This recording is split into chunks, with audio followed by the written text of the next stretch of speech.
Hey everybody, welcome to Steamboat Real Estate and Investing, your inside track to real estate, mountain living, and intelligent investing in Steamboat Springs, Colorado, with me, your host, Ryan Cox. Today's episode is a must listen for any homeowner, buyer, or investor in Routt County. If your latest property assessment was a big surprise, you're not alone. Some values spiked over 30%, some went down, and naturally, people have questions. Our guest has the answers. Caitlyn McKenzie is a certified residential appraiser with over 20 years of experience in Routt County. She's worked for the Assessor's office, she's advocated for property owners in tax appeals, and this year she will be a ruling officer in the appeals process, giving her a rare and well-rounded perspective on local valuations. Caitlyn and her husband also own Cloud9 Integrations, a full-service residential custom electronics design and integration company with locations in Steamboat Springs and the Vail Valley. So she is very tapped into the real estate market and new construction. Caitlyn has helped countless residents navigate the ups and downs of reassessment cycles.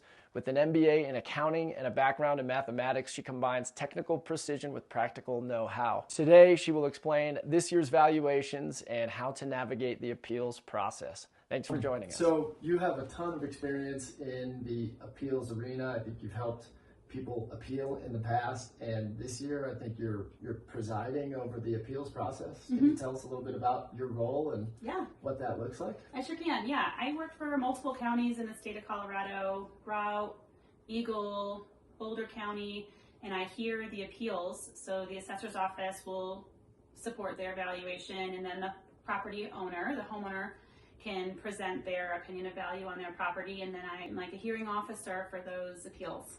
So it gives a fair and impartial view, someone neutral. How many appeals does Routt County typically see in an assessment year? Yeah, it really varies year to year depending on what's going on in the market.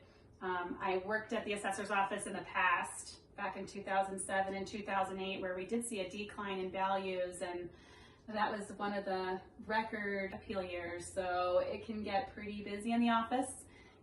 Hearing those appeals. I bet. Tell us a little bit about the process. So every 2 years there's a reassessment, but most homeowners don't really understand how it works, how properties are valued. So can you just share with the listeners a little bit about the process? Sure, yeah. Well, I brought one in today to meet you guys, and so it looks something like this. You receive a notice in the mail that'll state on it information about your property value. And I think the common misconception when you receive this in the mail is that you think it's your valuation for your property right now, today. And it's important to know that the appraisal date for this valuation is back in July 1st of 2004. So you really need to... 2024. Yeah, so you really need to look back at what was going on in the market in the past. And then the assessor's office actually looks at data from before July 1st, looking back 18 months or 2 years worth of sales data. So it's not, the number on here doesn't represent today's value. Yeah, I think that's a really important distinction. As I was digging back into the whole process, I had to kind of reset my brain and adjust the window of time for pulling comps. And trying to think back to what was going on in the market then. So a lot different to today. Yeah. Great. Well, I know some neighborhoods saw some pretty big increases, 30, 40%. Others, as we were talking earlier, saw some declines. So how do valuations vary from neighborhood to neighborhood? And is that common to see that level of variability? Yeah, definitely. Because Routt County has over 30,000 properties in it, the assessor breaks it up into different neighborhoods and really studies different market types in Steamboat, looks at Hayden and looks at Clark and studies them all individually, and studies the trends of what's happening over the time period, and then even subsets further for vacant land, for condominiums, for single family homes, so that you're comparing apples to apples when they set your valuation. And I really highly rate our assessor's office. I think they work really hard at studying those trends and trying to get them right. And saying that, it is a mass valuation process that they're required to use by the state, so there is room for errors. And I think that they're reaching out to them important sometimes. If you're even just have questions about it, they're great to work with, I think, in my opinion, and they can look at a property a little more individually if you reach out to them versus the mass process for valuation. Okay, got it. And the mass valuation, we looked at the sales comp spreadsheet that the county has posted on their website.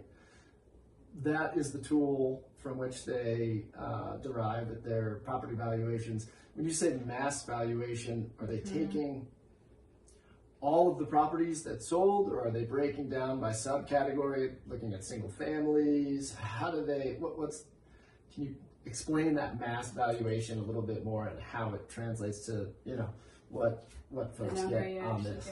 Yeah, they definitely look at it as a whole and then start narrowing it down into different categories and different class types. And then they're studying the trends. So they're really looking at from the start of the appraisal period to the 2 years on, and what is the market doing over that time period? What is a 1-bedroom doing? What is a 2-car garage versus a 1-car garage, and studying those differences, and then trying to make adjustments, again, in a mass format that they can apply across the whole market.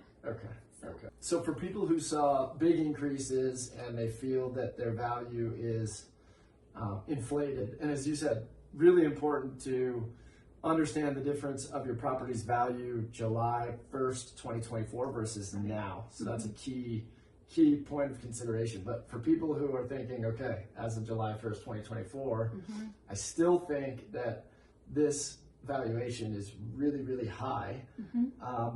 What are the best initial steps for people to determine if they have grounds for an appeal?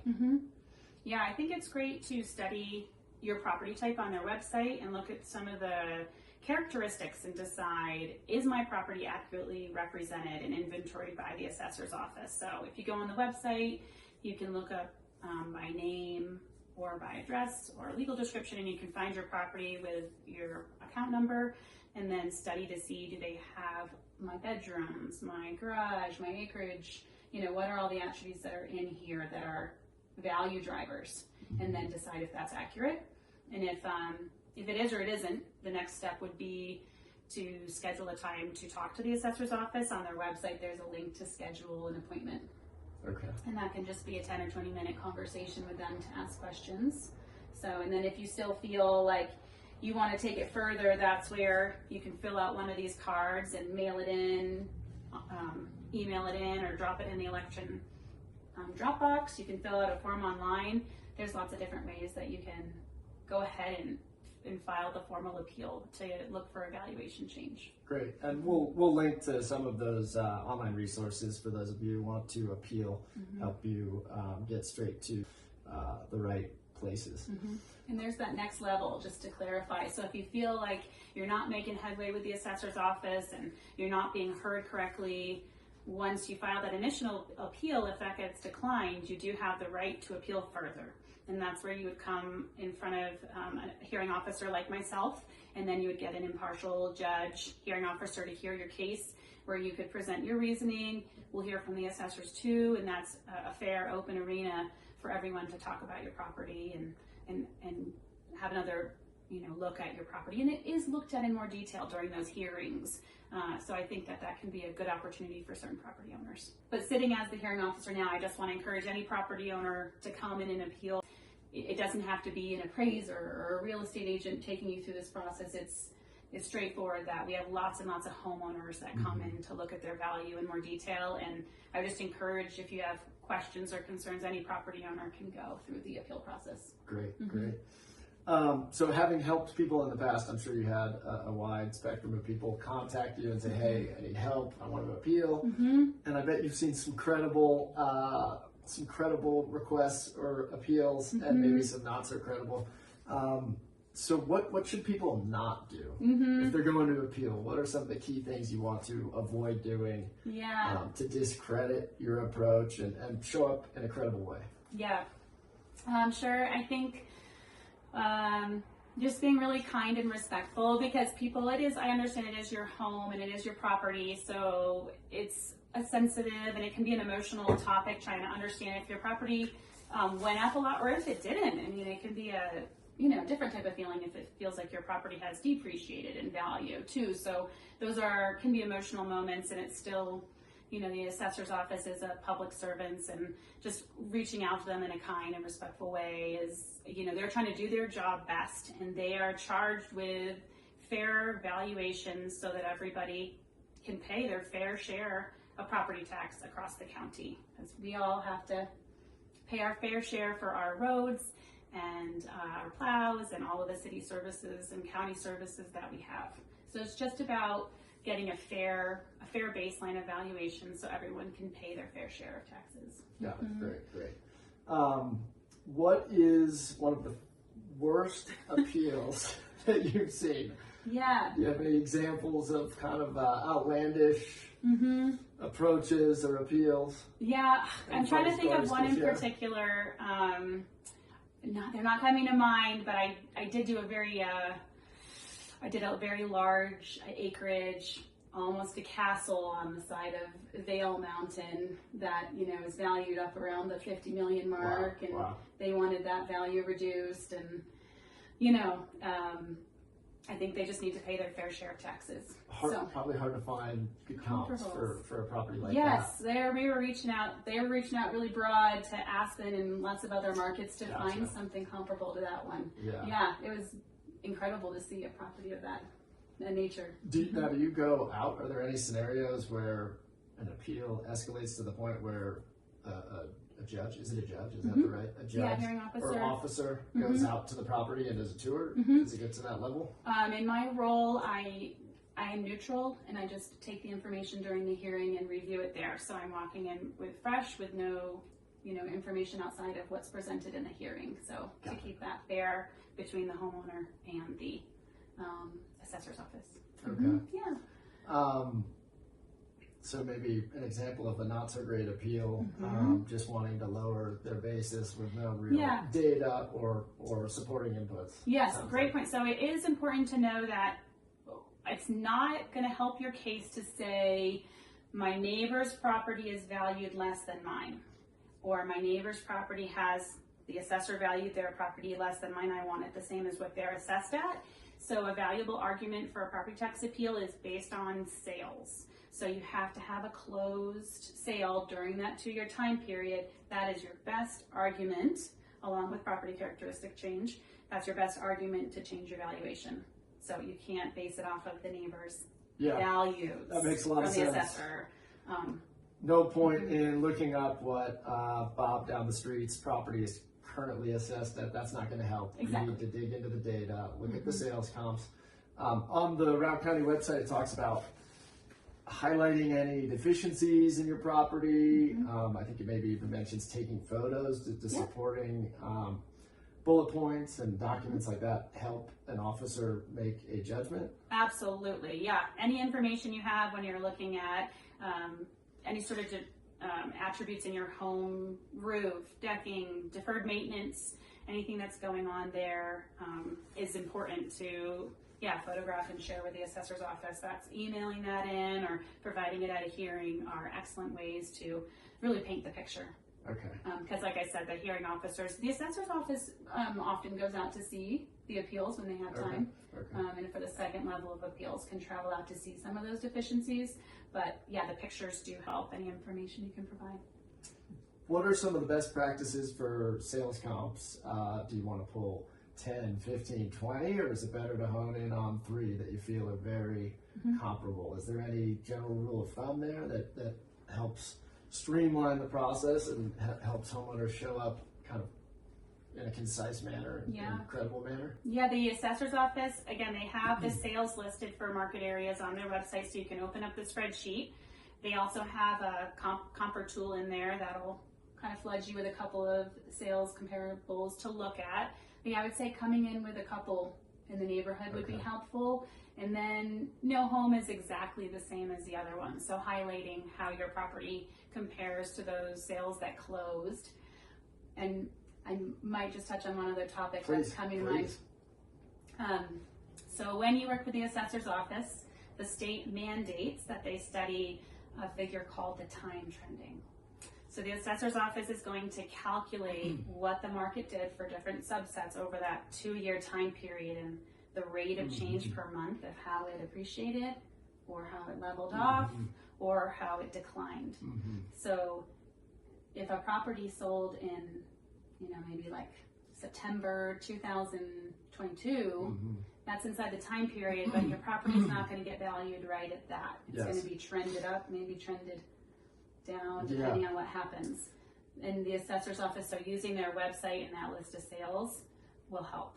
And I think after having looked at that spreadsheet, I want to say it was 0.75% was the time adjustment. Yeah, and it typically varies for different market areas. Okay, good to know. Good to know. So keep that in mind when you're referencing comps. That time adjustment may move those comp values up or down depending on what that adjustment is. Okay. And they're chasing that appraisal date. Again, that appraisal date was June 30th, 2024. So the value on your notice is what they're estimating or their opinion of value is for that date. Awesome. Okay.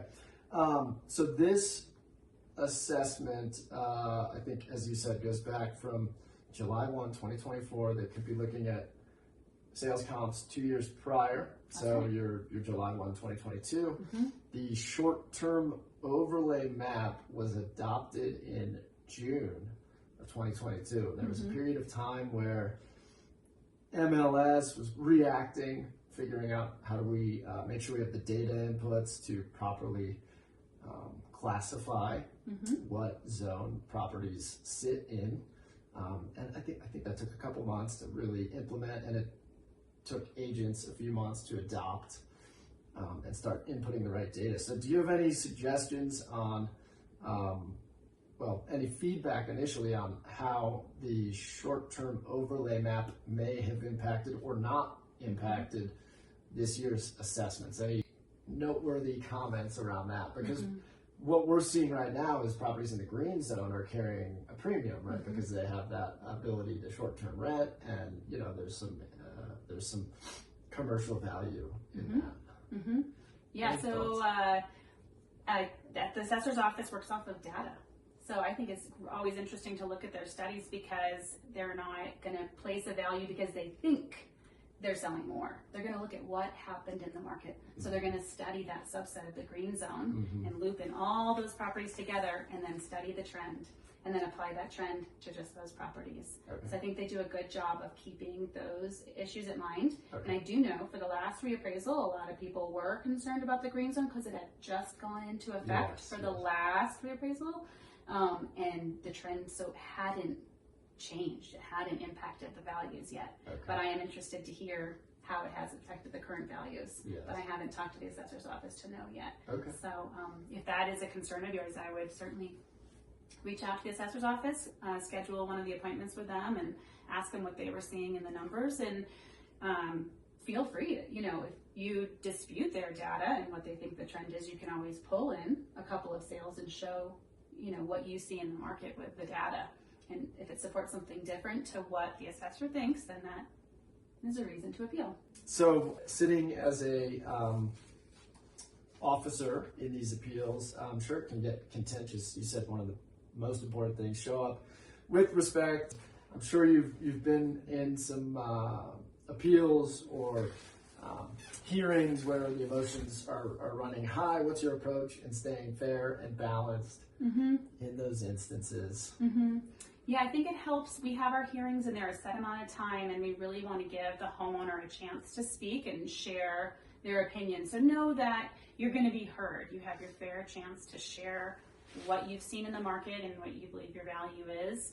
And, that's our job, is to hear you out. And but just sticking to the facts, bringing in sales data and, property information is your key points for having a successful appeal with the assessor's office. Their report is available beforehand, so you can always review what the assessor's arguments are ahead of time. Okay, where can people find that? That is the second round of appeals once it's at the County Board of Equalization, but they're available on the County Commissioner's website. like a meeting agenda Okay. that you'd find for any of the public meetings. Got it. Mm-hmm. And just on that, as far as timeline, I think the deadline to appeal is June 8th. Is that right? Or Yes, June 9th, I believe. June Yeah. 9th deadline. So if you do intend to appeal, keep that deadline in mind. Yep. And then, do you know what the subsequent Yes. dates are? So then the assessor will respond with their determination, whether they're going to adjust your value, deny the appeal. Those are the choices. So they'll notify you in the mail by August 15th. Okay. And then you'll have until September 15th to file an additional appeal to that County Board of Equalization level if you'd like. Okay. Mm-hmm. Great. All right. So we're going to switch gears. Okay. Caitlyn and her husband Thomas own several businesses in the Valley. You guys are pretty tapped into what's happening with construction and real estate. So just curious, where do you think the real estate market in Steamboat is headed? What are you seeing? Any insights or nuggets you could share with the listeners? Sure. My husband and I are most excited. We talk often about the commercial seems to be blowing up in town. It's so exciting to see these large buildings raising up out of the ground, from affordable housing units to new hotels to new development up on the base area. So I'm part of the Urban Renewal Authority, and last year we put in the Ski Time Square, which I think has made that area so much more friendly for locals and visitors alike to come down that road with the turnaround at the end. And we're going to see some cool developments popping up at the end of that road there.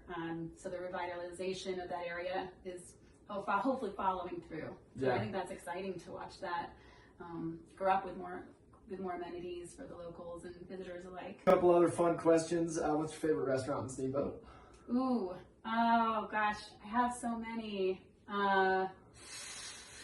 Okay. Well, I love sit up at Salt and Lime and go up on the deck, especially on a sunny day, Yes. and enjoy all the fresh food that Rex provides up there. So that's a good one. Salt and Lime, if you haven't been. Awesome. Wonderful. Awesome. What's your favorite thing to do in Steamboat? Mm-hmm. Anything with my dog, for sure. We live up on the Thunderhead area, so we ride up by Creekside on our mountain bikes. Creekside is our favorite lap to do. Beautiful by the river with the wildflowers. Definitely a little piece of Steamboat heaven right there. Yes. And is it dry? Is the downhill? Trails dry? Ready. Trails Pretty ready. much ready to All right, ride. There you go. There you go, folks. What's the date? Today is May 13th, right? Yeah, all the trails are drying out. Yeah, quickly. I don't think the ski resort wants you on certain trails. I won't go as far as Follow to get the in rules. trouble with That's the right. resort. Follow the resort rules. Yeah. All right, last question. If you had $1 million to invest in Steamboat, real estate, business, anything, you name it, where would you invest that money and why? My neighborhood is my favorite little secret, I think, in Steamboat. So I think the access to the Thunderhead lift is, locals know it. It's an awesome spot just to walk onto the Thunderhead lift without the lines in the wintertime, and a little quieter area, Steamboat on Burgess Creek Road. So saw a condo pop up at the Scandinavian. You can get in for a lower price point. All right. That's maybe one of my favorite spots. Nice. Yep. So that's good. That's good. Scandinavian's a great location, walkable to the Thunderhead lift. It's a cool spot. Definitely. Yeah. And that is on a powder day. That's a good place to be at Thunderhead. Absolutely. Yeah. Nice. Well, thank you so much for your time, and look forward to seeing you around town. Great. Thanks for having me, Ryan. All right, some great conversation there with Caitlyn. Huge thanks to her for her time. She gave us some great insights on how to appeal, what to do, what not to do. Some of the key takeaways include the deadline of June 8th. If you intend to appeal, make sure you get it done by June 8th. We have a link to the assessor's page below for some additional information there. Remember that your property valuation is based on an appraisal as of June 30th, 2024. Not today, but June 30th, 2024. Properties have been valued using a mass data approach. So honing in on 3 to 5 relevant sales comps and presenting those during your appeal will help support your case. Remember, don't reference your neighbor's current value. That's not going to help. You have to reference those sales comps. Document any deficiencies with your property, any deferred maintenance items. You can write them down, take photos. Those items will also help support your appeal. If you intend to appeal and you need help pulling some sales comps, I have a few spaces left. I'm busy helping many clients with that process right now. But if you want, let me know and I'll do my best to help you out. If you or someone you know is interested in buying or selling real estate in Steamboat Springs or the surrounding area, please don't hesitate to reach out to me. My email address is ryan.cox@steamboatsir.com. And lastly, if you enjoyed today's show, please subscribe, like, follow. I intend to release one episode per month with a wide array of guests who are tapped into the steamboat market. Thanks so much for tuning in, and I look forward to seeing you next time. Have a great day.